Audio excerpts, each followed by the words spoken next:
വിശ്വാസികൾ ഇത് വീഡിയോ പകർത്തുന്ന ഈ മഴയുടെയൊക്കെ ബുദ്ധിമുട്ടുള്ളതുകൊണ്ട് അല്പം തടസ്സങ്ങളുണ്ട്. രാവിലെ സഭായത്തിനുമൊക്കെ ബുദ്ധിമുട്ടായിരുന്നു. എങ്കിലും അത് പകർത്തിക്കൊണ്ടിരിക്കുന്ന പ്രിയപ്പെട്ടവർ എല്ലാവർക്കും യേശുക്രിസ്തുവിൻ്റെ നാമത്തിൽ ഒരിക്കൽ കൂടി വന്ദനം. ദൈവം എല്ലാവരെയും അനുഗ്രഹിക്കട്ടെ. ഈ കാലാവസ്ഥയുടെ ബുദ്ധിമുട്ടുകളുണ്ടെങ്കിലും ആ യോഗം മാറ്റിവെക്കാതെ ദൈവകൃപയിൽ ശരണപ്പെട്ട് പ്രാർത്ഥിച്ച് ആരംഭിച്ചു. കർത്താവ് കരുണ ചെയ്തതുകൊണ്ട് ഈ മൂന്നാമത്തെ രാത്രിയിലും ഭംഗം കൂടാതെ ഇതുവരെ ദൈവം നടത്തി തന്നു.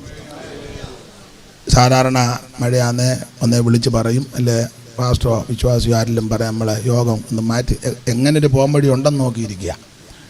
യോഗത്തിന് വരാതെയും യോഗം മാറ്റി വെക്കാനും. എന്നാൽ അത് ഈ മുറ്റത്ത് നടന്നുകൊണ്ടത് ഒത്തു. ദൈവത്തിൻ്റെ മഹത്വം. വേറെ ചിലരാന്നേ ചിലപ്പോൾ അത് മാറ്റി നമുക്ക് മഴയെല്ലാം കഴിയുമ്പം പയ്യെ സ്തോത്രം. അപ്പം മഴ കഴിയുമ്പം ഞാനോ നിങ്ങളോ ഉണ്ടെന്നും വലിയ തിട്ടമില്ല. അപ്പോൾ അതിൽ ഈ മഴക്കോളിന് തന്നെ യോഗം ഇങ്ങനെ നടത്തി. ഇവിടെ മഴയാണെങ്കിലും ദൂരത്തിരിക്കുന്നവർക്ക് അത് ഒന്നുകൂടെ സന്തോഷമാണ്. എങ്കിലും ഇത്രയും ദൈവമക്കൾ ഇന്ന് രാത്രി ഇവിടെ ഈ കാലാവസ്ഥയുടെ പ്രതികൂലമുണ്ടായിട്ടും വന്നല്ലോ. ദൈവം നിങ്ങളെ എല്ലാവരെയും അനുഗ്രഹിക്കട്ടെ. കർത്താവിൻ്റെ കൃപ എല്ലാവരുടെ മേലും പകരട്ടെ. ദൈവത്തിൻ്റെ മഹത്വം. വായിച്ച തിരുവചനത്തിൽ നിന്ന് അതിനെ അടിസ്ഥാനപ്പെട്ട് മനുഷ്യരുടെ ഓളിയം കൂട്ടണേ. തൊണ്ടയ്ക്ക് നല്ല വേദന. അപ്പോൾ വായിച്ച തിരുവചനത്തിൽ നിന്ന് ഇന്ന് രാത്രി അതിനെ അടിസ്ഥാനപ്പെടുത്തി ചില കാര്യങ്ങൾ നമുക്ക് ചിന്തിച്ച് ദൈവകൃപയെ ശരണപ്പെട്ട് പിരിയുക. വായിച്ച വേദഭാഗം കൊരിന്ത്യർക്ക് എഴുതിയ 1-ാം ലേഖനം 16-ാം അധ്യായത്തിന്റെ 21-22 ഒന്നുകൂടെ വായിക്കാം. പൗലോസായ എന്റെ കയ്യാൽ വന്ദനം. കർത്താവിനെ സ്നേഹിക്കാത്തവൻ ഏവനും ശപിക്കപ്പെട്ടവൻ. കർത്താവിനെ സ്നേഹിക്കാത്തവൻ ഏവനും ശപിക്കപ്പെട്ടവൻ. ശപിക്കപ്പെട്ടവൻ. നമ്മുടെ കർത്താവ് വരുന്നു. നമ്മുടെ കർത്താവ് വരുന്നു. അതാ നമ്മുടെ പ്രതീക്ഷയും പ്രത്യാശയും. നമ്മുടെ കർത്താവ് വരും. കൊരിന്ത്യർക്ക് എഴുതിയ 1-ാം ലേഖനം അതിന്റെ 16-ാം അധ്യായത്തിന്റെ 21-22 വാക്യങ്ങളാണ്. ഈ പഴയ ആൾക്കാരൊക്കെ ഇപ്പം മോഡേൺ പ്രസംഗമല്ല, പഴയ ആൾക്കാരൊക്കെ കൺവെൻഷന് ഈ 2-3 ദിവസമൊക്കെ പ്രസംഗിക്കുമ്പോൾ സാധാരണ ആദ്യത്തെ ദിവസം രക്ഷ, 2-ാം ദിവസം ഉപദേശങ്ങൾ, അടിസ്ഥാന ഉപദേശങ്ങളൊക്കെ പറയും. സാധാരണഗതിയിൽ 3-ാം ദിവസം യേശുവിൻ്റെ വരവാണ്. അപ്പം പഴയ ചുവട് പിടിച്ചാൽ നമ്മൾ മൊത്തം പഴയതാ. അപ്പം അതുകൊണ്ട് ഇന്ന് രാത്രി നമ്മൾ ചിന്തിക്കാൻ പോകുന്ന വിഷയം നമ്മുടെ കർത്താവ് വരുന്നു. വരവനായിട്ട് ഒരുങ്ങണം. ദൈവത്തിന് മഹത്വം. നിങ്ങൾ 8:45 ബൈബിളിൻ്റെ സിബുമൊക്കെ ആയിട്ട് കിടന്നങ്ങനെ ഞരങ്ങുക പോകാൻ വേണ്ടി. ഇന്ന് ഞാൻ വിടുകയല്ല, എന്നാ കേസുണ്ടെങ്കിലും ബൈബിളിൻ്റെ സിപ്പിട്ട് കൂടെ സിപ്പിട്ട് എടുക്കാമെന്നല്ലാതെ ഇന്നത് നടക്കുന്ന കേസല്ല. കാരണം ദൂരെയൊക്കെ ഉള്ളവർ യോഗം ശ്രദ്ധിക്കുന്നവരുണ്ട്, അവർക്കൂടെ ഒന്ന് കാണട്ടെ. അത്യാവശ്യമുള്ളവർ മഴ തോരുമ്പോൾ അങ്ങ് പൊക്കോണം. നാളെ ഇങ്ങനൊരു യോഗം ഒക്കത്തുമില്ല. അതുകൊണ്ട് കണ്ണാടി ഇതിൽ നിന്ന് ഊരി കാണിച്ചാൽ ഞാൻ നിർത്തുകയില്ല. ചിലങ്ങനെ പോകുന്ന സമയമാകുമ്പം വെച്ച കണ്ണാടി പയ്യെ മടക്കുക. വെറുതെ മടക്കാമെന്നല്ലാതെ യാതൊരു കേസ് നടക്കുകയില്ല. ബൈബിളുമൊക്കെ മടക്കി ചിലർ ബൈബിൾ മടക്കി വെച്ച് ബൈബിളിൻ്റെ പുറത്തോട്ട് മൊബൈലും എടുത്ത് വെക്കും. എന്നാൽ ഞാൻ പോകുമ്പോൾ ഇന്ന് നടക്കുന്ന കേസല്ല. അപ്പം അതുകൊണ്ട് ശാന്തം. എന്തുവാ 2 പേരും പറയാൻ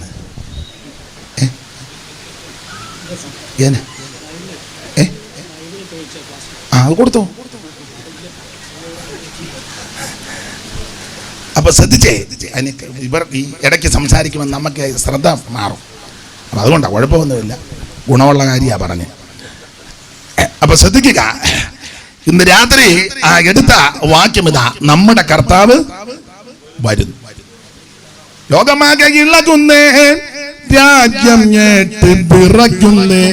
ലോകമാകെ ഇളകുന്നേ, രാജ്യം ഞെട്ടി വിറയ്ക്കുന്നേ. വിശുദ്ധ ജനങ്ങൾ കൊടിമരം തന്നിൽ ഉയർന്നു മണ്ണിൽ നിന്നുയരപ്പോ. വിശുദ്ധ ജനങ്ങൾ കൊടിമരം തന്നിൽ ഉയർന്നു മണ്ണിൽ നിന്നുയരപ്പോ. ഓർത്തു ധ്യാനിക്കുമ്പോറും ജനാജയേറി വരുന്നു.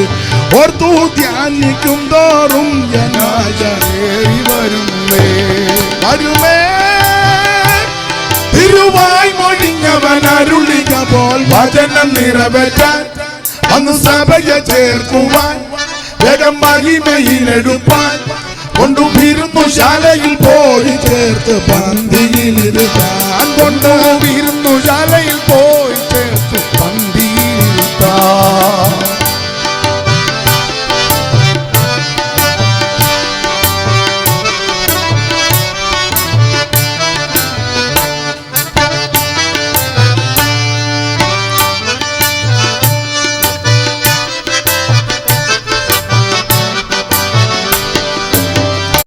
Home is the only place where you're truly yourself. Be sneaky.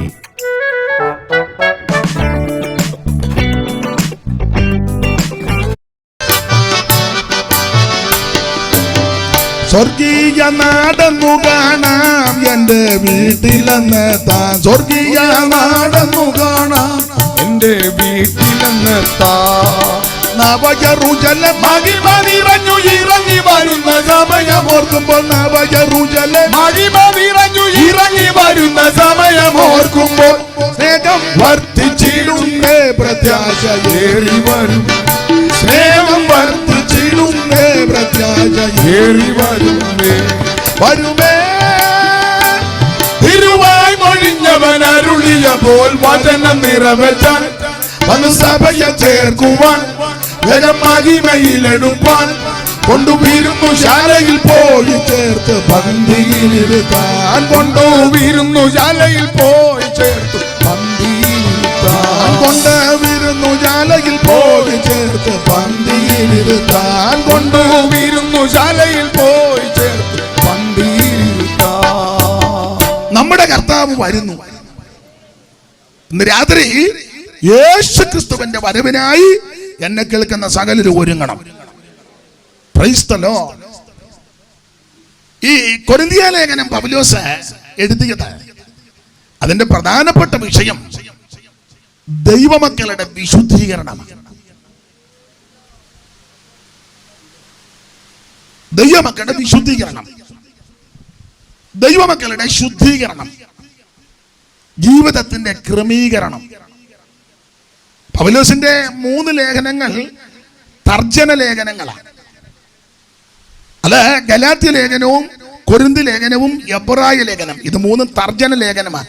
ഇവരൊക്കെ നന്നായിട്ട് ഇതൊക്കെ പ്രസംഗിക്കുന്ന ആളും ഹൈസ്കൂളിൽ പഠിപ്പിക്കുന്നത്, ജൽപാഷൊക്കെ അവിടെ റാന്നിയിലൊക്കെ നന്നായിട്ട്, അപ്പോൾ ഇവരൊക്കെ നന്നായിട്ടത് അവതരിപ്പിക്കുന്നവരാണ്. അപ്പോൾ 3 ലേഖനങ്ങൾ തർജ്ജന ലേഖനങ്ങളാണ്. ഗലാത്യ ലേഖനവും കൊരിന്തി ലേഖനവും എബ്രായ ലേഖനവും. ഈ 3 ലേഖനങ്ങൾ തർജ്ജന ലേഖനമാകാൻ നാടൻ ഭാഷ പറഞ്ഞ 3 പെശകിനെതിരെയുള്ള ലേഖനമാണ്. 3 പെശക്. Okay, thank you. അപ്പോൾ 3 പെശകിനെതിരെയുള്ള ലേഖനമാണ്. 1 ഉപദേശ പെശക്, 2 ജീവിത പെശക്, 3 വിശ്വാസ പെശക്. അപ്പോൾ 3 പെശകിനെതിരെയാ പൗലോസ് കർക്കശമായി 3 തർജ്ജന ലേഖനം എഴുതിയത്. ഇപ്പോൾ സഭകളിലൊന്നും അങ്ങനെ തർജ്ജനം ചെയ്യത്തില്ല, എല്ലാവരും അങ്ങ് സുഖിപ്പിക്കുക. കാരണം ഇരുന്ന് പൊറുക്കണ്ടായോ? അപ്പൊ നിങ്ങളെ പാരപ്പെടേണ്ട, അങ്ങനത്തെ കേസൊക്കെ വരുമ്പോൾ എന്നെ വിളിച്ചാൽ മതി, പരുവത്തിന് കൈകാര്യം ചെയ്യും. തർജ്ജനം ചെയ്യത്തില്ലല്ലോ. തർജ്ജനം ചെയ്യാൻ അറിയാൻ മേലാഞ്ഞിട്ടല്ല, നന്നായിട്ട് അറിയാം. പക്ഷെ നേതൃത്വത്തെ ഭയവാ. സെന്റർ എന്നാ വിചാരിക്കും, സെക്ഷൻ എന്തോ വിചാരിക്കും, കേന്ദ്രം എന്തോ വിചാരിക്കും, ദൈവം എന്തോ വിചാരിക്കും എന്നുള്ളതൊന്നും വിഷയമല്ല. ഇതിന്റെ സെന്റർ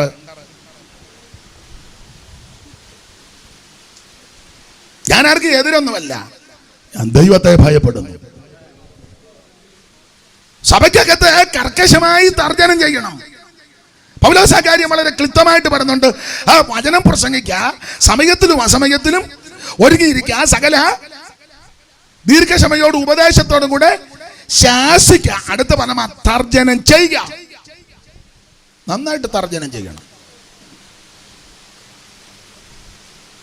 ഇപ്പോൾ അങ്ങനെ തർജ്ജനം ചെയ്യാൻ അറിയാൻ മേലായിട്ടല്ലേ, പേടിയാ.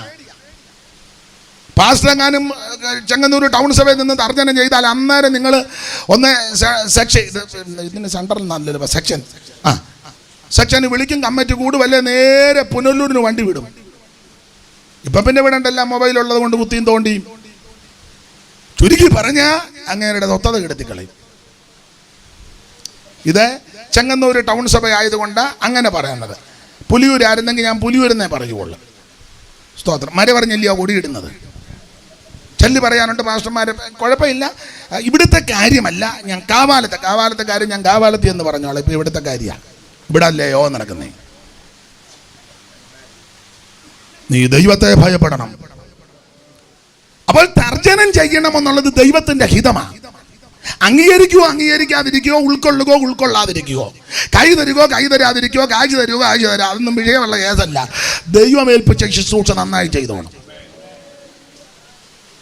ഇനി സമയം അധികമില്ല, അതുകൊണ്ട് ഈ സോപ്പിടിയിലെല്ലാം നിർത്തി കാര്യം തീർത്ത് പറഞ്ഞേക്കണം. നമുക്കും പോകാം, കാര്യം നടക്കും. സ്തോത്രം. ഞാൻ പൊതുവിൽ പറയുന്നത് മോശമാണെന്നറിയെങ്കിലും പറയട്ടെ. ഞാൻ സ്ഥലമൊന്നും പറയുന്നില്ല. പണ്ടൊരു സ്ഥലത്ത് യോഗത്തിന് ചെന്നപ്പം, വേറെ നാട്ടിലാണ്, അപ്പോൾ എന്നോട് ആ യോഗം ക്രമീകരിച്ച സഹോദരൻ പറഞ്ഞു, അച്ഛാ വലിയ ഉപദേശമൊന്നും ഇവിടെ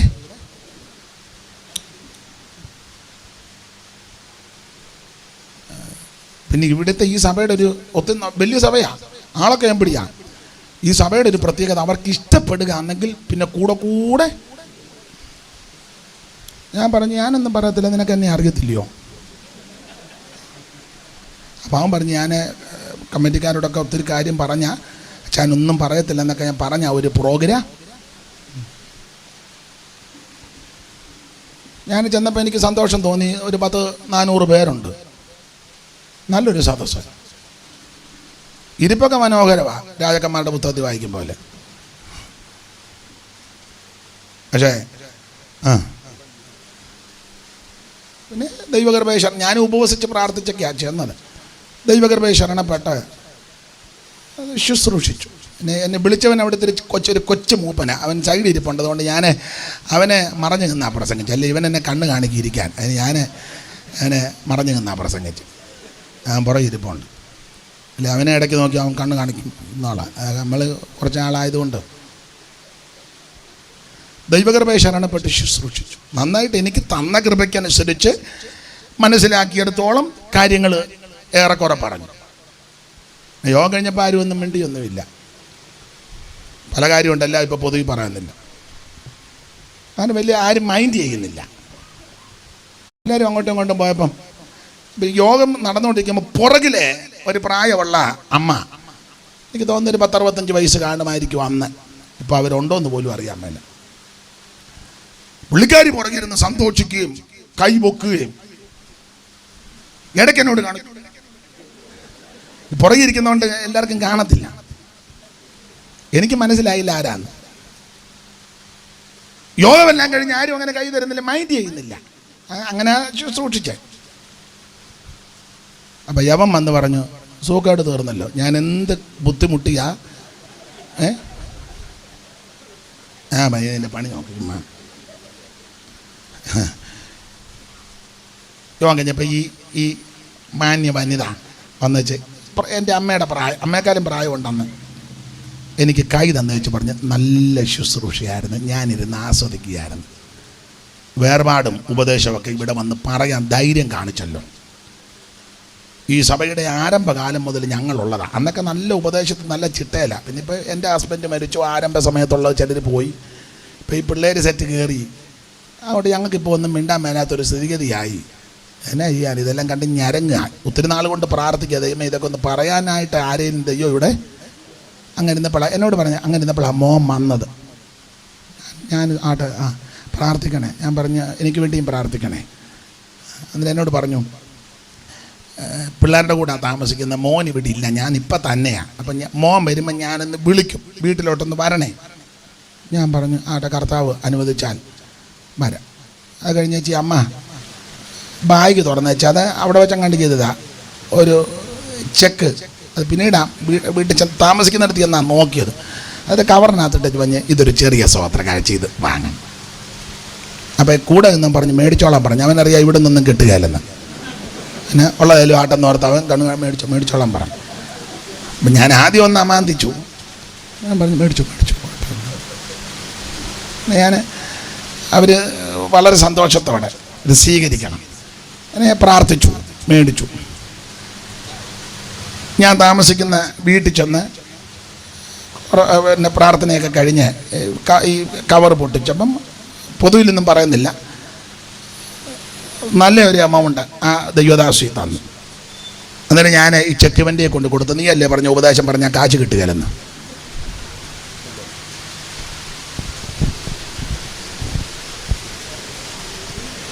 ദൈവം വിളിച്ചതാണെങ്കിൽ നിന്നെ ദൈവം നടത്തിക്കോളും. ദൈവദാസന്മാരോടായി പറയുന്നത്, എൻ്റെ സഹപടന്മാരോടാ പറയുന്നത്. സോപ്പിട്ടും സുഖിപ്പിച്ചും മുഖം നോക്കിയും മുഖസ്തുതി നോക്കിയും ചക്കരവാക്ക് പറഞ്ഞ് പോയാൽ ഇവിടെ എന്തേലുമൊക്കെ അല്പവൽക്ക് കാര്യമൊക്കെ നടക്കും. അങ്ങ് ചെല്ലേണ്ടതാ വിഷയം. സ്തോത്രം. ഞാൻ എല്ലാവരുടെയും കാര്യമായി എന്നെയും കൂടെ പ്രതിയാക്കിയ പലപ്പോഴും നമുക്കതിന് പറ്റുന്നില്ല പല രംഗങ്ങളിൽ. പക്ഷെ അങ്ങനല്ല, കർക്കശമായി തർജ്ജനം ചെയ്യണം. സഭയിൽ കാശുള്ള ആടെ അല്ലെ മിടുക്കനായിരിക്കും, ബിസിനസ്സുകാരനായിരിക്കും, കാശ് കാണും, അല്ലെ റിയൽ എസ്റ്റേറ്റ് എന്ത് വായിക്കോട്ടെ, അവൻ തെറ്റ് ചെയ്താലും തെറ്റാന്ന് പറയണം. അല്ല, അതിനെ സൂചിപ്പിക്കരുത്. നമ്പർ 1 ഫാമിലി ആയിരിക്കും. ആ കാര്യമൊക്കെ ചിലതൊക്കെ നല്ല കാര്യം, പക്ഷെ കാര്യം തീർത്ത് പറയണം. നന്നായിട്ട് തർജ്ജനം ചെയ്യണം. അപ്പൊ തർജ്ജനം ചെയ്യണം എന്നുള്ളത് ദൈവത്തിന്റെ തിരിഹിതമാണ്. പൗലോസിന്റെ 3 ലേഖനങ്ങൾ തർജ്ജന ലേഖനമാണ്. ഗലാത്യ ലേഖനം, കൊരിന്ത്യ ലേഖനം, എബ്രായ ലേഖനം. ഇത് 3 പെശകിനെതിരെയുള്ള ലേഖനമാണ്. ഓർപ്പിച്ചല്ലോ. ഗലാത്യ ലേഖനം ഉപദേശ പെശകിനെതിരെയുള്ള ലേഖനമാണ്. ദുരുപദേശം ഇതിനകത്ത് കയറ്റി. അത് ഇന്നലെ നമ്മൾ അതിൽ നിന്ന് ചില കാര്യം ചിന്തിച്ചു. അതിനെതിരെ ആ ലേഖനം. എബ്രായ ലേഖനം വിശ്വാസത്തിൽ പെശക് വന്ന എബ്രായ ക്രിസ്ത്യാനികളെ ശരിയായ വിശ്വാസത്തിൽ ഉറപ്പിച്ചു നിർത്താൻ എഴുതിയ ലേഖനമാണ് എബ്രായ ലേഖനം. എന്നാൽ കൊരിന്ത് ലേഖനത്തിന്റെ വിശേഷത, ജീവിതത്തിൽ പെശക് സംഭവിച്ചവരെ ജീവിത വിശുദ്ധീകരണത്തിലും ക്രമീകരണത്തിലും ഗുണീകരണത്തിലും ശുദ്ധീകരണത്തിലും വാർത്തെടുത്ത് കർത്താവിന്റെ വരവിന് വേണ്ടി ഒരുക്കണം. അതാണ് കൊരിന്ത് ലേഖനത്തിന്റെ വിശേഷത, ജീവിത വിശുദ്ധീകരണം. നിങ്ങൾക്കറിയാം, വചനം പഠിക്കുന്നവർക്കറിയാം, ഓരോ അധ്യായത്തിലും ഓരോ സബ്ജക്റ്റുകളായിട്ടാണ് സാധാരണ പഠിച്ചു വരുന്നത്. അത് ഓടിച്ചൊന്ന് പോയിച്ച് നമ്മൾ എടുത്ത വാക്യത്തിലോട്ട് വരണം. 1-ാം അധ്യായം, കൊരിന്ത്യർക്കെഴുതിയ 1-ാം ലേഖനം 1-ാം അധ്യായത്തിലെ വിഷയം, ഈ കൊരിന്തി സഭയിൽ പക്ഷം പിടിക്കുന്നു. മുഴുവൻ പക്ഷം പിടിയാ. ഒരുത്തനെ അപ്പൊല്ലോസിന്റെ പക്ഷം, ഒരുത്തനെ കേബാബിന്റെ പക്ഷം. ഈ മുൻപിൽ കസേരയുണ്ട്, സഹോദരിമാരിഞ്ഞോട്ട് വന്ന. ഇനി ആരാ അവിടെ? എല്ലാവരും ഉണ്ടോ? മുന്നോട്ടിരുന്നു.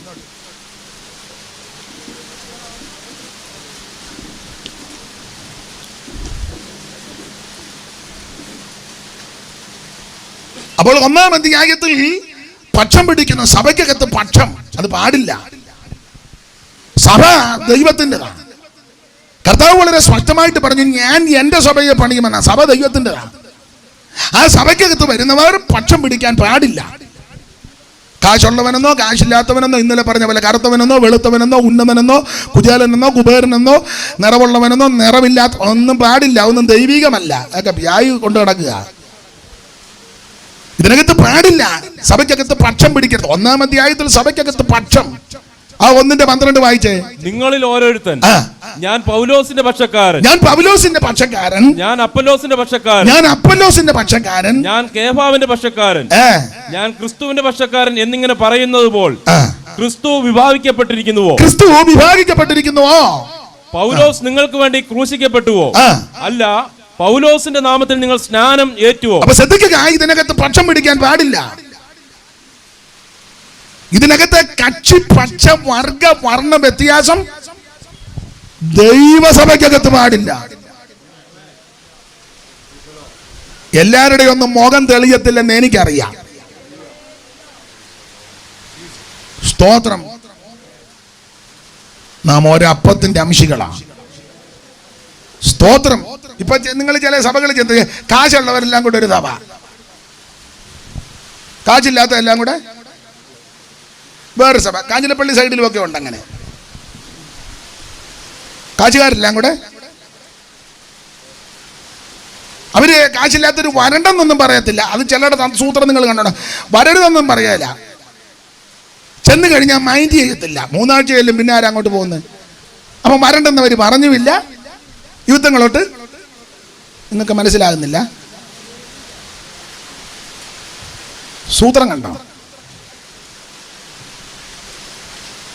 അത് ദൈവസഭയല്ല. അത് കുറച്ച് കാശുകാരെല്ലാം കൊണ്ട് ഒന്നിച്ച്,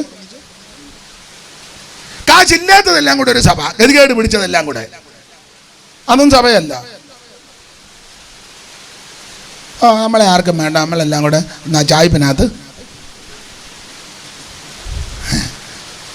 അത് അവയൊന്നുമില്ല, ചായ്പിനകത്ത് കുറേ ആൾക്കാർ കൂടിയിരിക്കുന്നതേ ഉള്ളൂ. ദൈവസഭയ്ക്കകത്ത് നാനാ ജാതിയിൽ നിന്നും ഭാഷയിൽ നിന്നും ഗോത്രത്തിൽ നിന്നും വംശത്തിൽ നിന്നും യേശു ക്രിസ്തുവിനെ രക്ഷിതാവായി സ്വീകരിച്ചവരുടെ കൂട്ടമാണ് ദൈവസഭ. വേട്ടമല പീലിപ്പോച്ചൻ പണ്ടൊരു പാട്ട് പാടി, ഞാൻ മിക്കപ്പോഴും പാടിയതിന്റെ 2 വരി. ഇതുവരെ പല പല ജാതിയിലിരുന്നവർ യേശുവിലൊന്നാകും. ഇതുവരെ പല പല ജാതിയിലിരുന്നവർ യേശുവിലൊന്നാകും. അന്ന് പലവിധ കളറുകൾ കാണുകയില്ലായകയാൽ പരനോടു തുല്യരാകും. അന്ന് പലവിധ കളറുകൾ കാണുകയില്ലായകയാൽ പരനോടു തുല്യരാകും. ഈ ലോകത്തെ ഭരിച്ചിടുവാൻ ശാലേമിൽ രാജാതിരാജൻ വരും. ഈ ലോകത്തെ ഭരിച്ചിടുവാൻ ശാലേമിൽ രാജാതിരാജൻ വരും.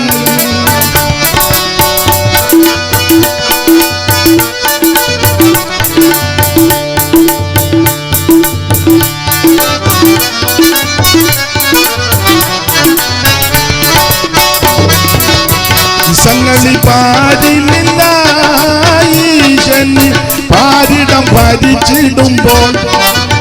സംഗതി പാടില്ല ഈശനി പാരിടം ഭരിച്ചിടുമ്പോൾ. അന്ന് മുതലാളി തൊഴിലാളി പണ്ഡിതർ പാമരർ ദരിദ്രരും എങ്ങുമില്ല. അന്ന് മുതലാളി തൊഴിലാളി പണ്ഡിതർ പാമരർ ദരിദ്രരും എങ്ങുമില്ല. അന്ന് ഏവരും സ്വൈര്യമായി വാഴുന്ന കാലമി ശാലേമിൻ അനുഭവമാണ്. ഏവരും സ്വൈര്യമായി വാഴുന്ന കാലമി ശാലേമിൻ അനുഭവമാണ്. ലോകത്തെ ഭരിച്ചിടുവാൻ ശാലേമിൻ രാജാതിരാജൻ വരും.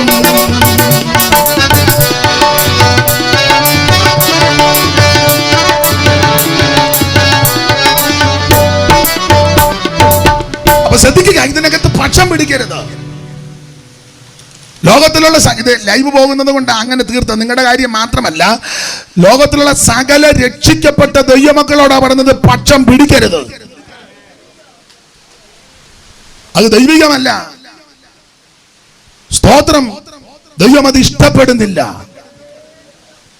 അതെ, 1-ാം അധ്യായത്തിൽ കർക്കശമായി തർജ്ജനം ചെയ്യുക, നിങ്ങളുടെ പക്ഷമുണ്ട്, അത് പാടില്ല.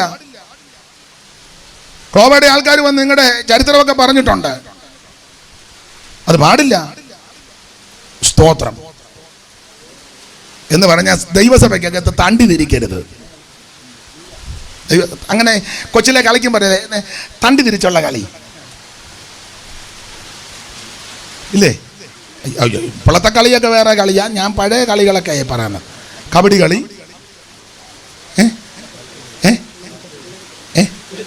കിളിത്തട്ട്, അക്ക് കളി,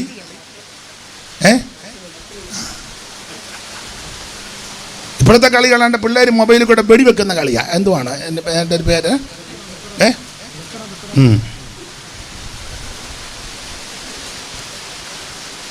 ദൈവസഭയ്ക്കകത്ത് തണ്ടി കളിക്കരുത്.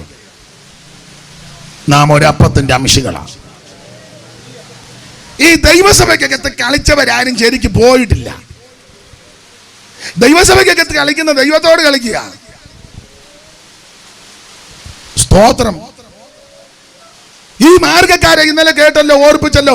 ഈ മാർഗക്കാരെ കൊല്ലാൻ നടന്നവനാ ശൗല്, തർസോസുകാരൻ.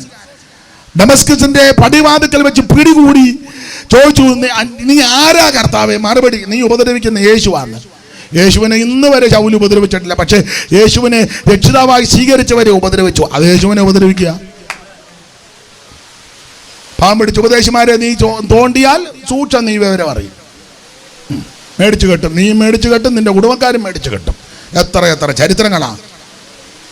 അവസാനം കുപ്പൊക്കൊന്നായ ചരിത്രമാണ്. ഒന്നെങ്കിൽ ഗുണമാകും, ഇല്ലെങ്കിൽ സ്തോത്രം. ദൈവസഭയ്ക്കകത്ത് തണ്ടി തിരിക്കരുത്. അപ്പൊ 1-ാം അധ്യായത്തിൽ കർക്കശമായി പറഞ്ഞു. 2-ാം അധ്യായത്തിലേക്ക് ഇവരോട് വന്ന് പറയുക, ഇപ്പൊ ഉപദേശമൊന്നും കൈക്കൊള്ളുന്നില്ല. ഉപദേശമൊന്നും. ആ 2-ാം അധ്യായത്തിന്റെ 14-ാമത്തെ വാക്യം നിങ്ങളൊന്ന് വായിച്ചേ. എന്നാൽ പ്രാകൃത മനുഷ്യൻ ദൈവാത്മാവിന്റെ ഉപദേശം ദൈവാത്മാവിന്റെ ഉപദേശം കൈക്കൊള്ളുന്നില്ല. ഉപദേശം കൈക്കൊള്ളുന്നില്ല. ഇപ്പൊ ഈ ഉപദേശമൊന്നും താല്പര്യവുമില്ല, ഇത് കൈക്കൊള്ളുന്നുമില്ല. പ്രാകൃത മനുഷ്യൻ അത് സഭയ്ക്കകത്തുള്ള ആളാ. സഭയ്ക്കകത്ത് എല്ലാവരും ആത്മീയരാന്ന് ധരിക്കരുത്. ജഡീകനുണ്ട്, പ്രാകൃതനുണ്ട്, ഭാവിസ്ഥാനക്കാരനുണ്ട്. നമ്മളൊക്കെ എല്ലാം തികഞ്ഞിരിക്കുകയാണെന്നോ? നോട്ടയിരിപ്പം കണ്ട അവർക്കും എന്നെ കാഹളം ധ്വനിക്കാത്ത പോകാൻ ധ്വനിക്കണം, അന്നേരം അറിയാം. ഇതിനകത്ത് പ്രാകൃതനുണ്ടെന്ന്. അവൻ ദൈവാത്മാവിന്റെ ഉപദേശം കൈക്കൊള്ളുകയില്ല. ദൈവമക്കൾ ഉപദേശത്തിൽ നിലനിൽക്കണം. കർക്കശ ഉപദേശം സഭയ്ക്ക്, ഈ സഭയ്ക്ക് വെളിയിൽ രക്ഷയുടെ തൂതും അകത്ത് ഉപദേശമാണ്. വെളിയിൽ പറയേണ്ട രക്ഷയുടെ തൂത. ഒരു ഹൈന്ദവ സ്നേഹിതൻ, മുസ്ലിം സഹോദരൻ, അക്രൈസ്തവൻ, നിരീശ്വരവാദി അവനോട് പറയണം, യേശുക്രിസ്തു മാത്രമാണ് ദൈവം, യേശുക്രിസ്തു മാത്രമാണ് സത്യദൈവം, യേശുക്രിസ്തുവിൽ കൂടി മാത്രമേ രക്ഷയുള്ളൂ. അതിനൊരു സങ്കോചമൊന്നും വേണ്ട, അതിനാരെ പേടിക്കൊന്നും വേണ്ട, തീർത്ത കാര്യം പറഞ്ഞേക്കണം. സ്തോത്രം. യേശുക്രിസ്തു ആണെന്ന് ആ തോന്നുന്ന ബ്രദറെ, അങ്ങനൊന്നുമല്ല. യേശുക്രിസ്തു മാത്രം തോന്നുന്ന എന്നാ നിനക്ക്? ഇത് തോന്നല്, ഇത് കെട്ടുകഥയും തോന്നലും ഒന്നുമല്ല. ഇതെങ്ങനെ അനുഭവിച്ചുകൊണ്ടിരിക്കുകയല്ലേ?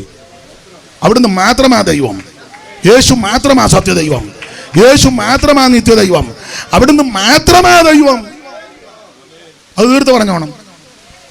അപ്പൊ ആ സത്യദൈവമാകുന്ന ക്രിസ്തുയേശുവിനെ രക്ഷിതാവായി സ്വീകരിച്ച് സഭയ്ക്കകത്ത് വന്നു കഴിഞ്ഞാൽ പിന്നെ അവരോട് യേശു രക്ഷിതാവാന്നൊന്നും പറയണ്ട. സഭയ്ക്കകത്ത് വരുന്നതിന് ഉപദേശം കൊടുക്കണം. ഇത് 25 കൊല്ലമായി സഭയ്ക്കകത്ത് വന്നിട്ട് യേശു രക്ഷിക്കും ഇപ്പോഴാണ് അറിയുന്നത്. ഇത് 30 കൊല്ലം മുമ്പ് പറഞ്ഞല്ലേ. ഞങ്ങളൊരു സഭായത്തിനിരിക്കുമ്പോൾ നമ്മുടെ ഒരു അച്ചായനുണ്ട്. അപ്പം അവിടെ ഒരു സാധുവാ, അങ്ങനെ അങ്ങ് ചിന്തിക്കാം. പുള്ളി ഒരു പരമാർത്ഥി ആയതുകൊണ്ടാണ് അങ്ങ് പറഞ്ഞത്. പക്ഷേ ഈ അച്ചായൻ പിടികൂടും. പുള്ളി പറഞ്ഞു, ഞാൻ ദൈവമക്കളെ യോഗത്തിന് ഇങ്ങോട്ട് പോകുന്നപ്പോൾ ഞാനും സഹോദരിയും കൂടെ പോന്നപ്പം മഴ പെയ്തു. അപ്പോൾ ഞാൻ ഓർത്ത്, ദൈവമേ മഴ പെയ്യുന്നല്ലോ, എങ്ങനെയാ യോഗത്തിന് പോകാനൊക്കത്തില്ലല്ലോ. ഞാൻ കരമുയർത്തി പ്രാർത്ഥിച്ചു. അല്പം കഴിഞ്ഞപ്പോൾ മഴ നിന്നു. അങ്ങനെ ഞാനും സഹധർമ്മിണിയും കൂടെ വണ്ടിയിൽ ഇങ്ങോട്ട് വന്ന് എനിക്കൊരു കാര്യം മനസ്സിലായി. അന്നേരം നമ്മുടെ ദൈവം ജീവിക്കുന്ന ദൈവമാണ്. ഉടനെ പുള്ളി ചോദിച്ചു, ഇന്ന് അന്നോടാ പിടി കിട്ടിയ ദൈവം ജീവിക്കുന്ന? പഴയ ആളാണ്. ഇന്ന് രാവിലെ 8:30 ആയപ്പോൾ ആ ദൈവം ജീവിക്കുന്നെന്ന് പിടികിട്ടിയേ. കഴിഞ്ഞ 15 കൊല്ലമായിട്ട് ശുശ്രൂഷിക്കുക. ആ ഭാഷയെ പിടിച്ചെന്നാണ് ഞാനീ പറഞ്ഞത്. അദ്ദേഹം ഒരു പരമാർത്ഥി ആയതുകൊണ്ട് വേണം ഇങ്ങനെ അങ്ങ് പറഞ്ഞാൽ മതിയായിരുന്നു. പ്രാർത്ഥിച്ചു, കർത്താവ് മഴ മാറ്റി, സ്തോത്രം, അത്രയും പറഞ്ഞാൽ മതി. ദൈവത്തിന് മഹത്വം. പക്ഷെ പുള്ളി പറഞ്ഞതിൽ അല്പം പശക് വന്നു. എനിക്ക് മനസ്സിലായി നമ്മുടെ ദൈവം. ആ ചായന് നല്ല മിടുക്കന, പേരൊന്നും ഞാൻ പറയുന്നില്ല. ഞാൻ ഇതുപോലെ ഞങ്ങൾ 2 പേരും ബാധക്കെ ഇരിക്കുക. വേറൊരു സഹോദരനുണ്ട്.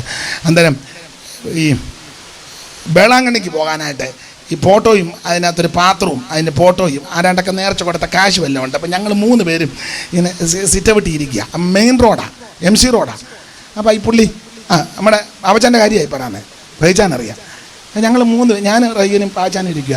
അപ്പോൾ പുള്ളി ഈ പാത്രവും ഇതുമൊക്കെ ആയിട്ട് ഇങ്ങോട്ട് കയറി വന്ന്. അപ്പോൾ പുള്ളി വെച്ചു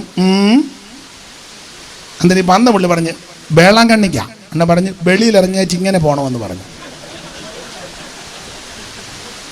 MC റോഡ്. ഇന്നേരം പിന്നെ പറഞ്ഞ അച്ഛാ വേളാങ്കണ്ണിക്ക, അത് തന്നെ അല്ലയോടാ നിന്നോട് പറഞ്ഞ റോഡിന് വെളിയിലോട്ട് ഇറങ്ങിയേച്ച് നേരെ പാലക്കാട് വഴി പൊക്കോളാൻ പറഞ്ഞു. അതിലെ വേളാങ്കണ്ണി. പുള്ളി അങ്ങനെ നല്ല കടക്കെ കൊണ്ട് വർത്താൻ. ഒരു കാര്യം നമ്മുടെ വിഷയത്തിൽ വരാം.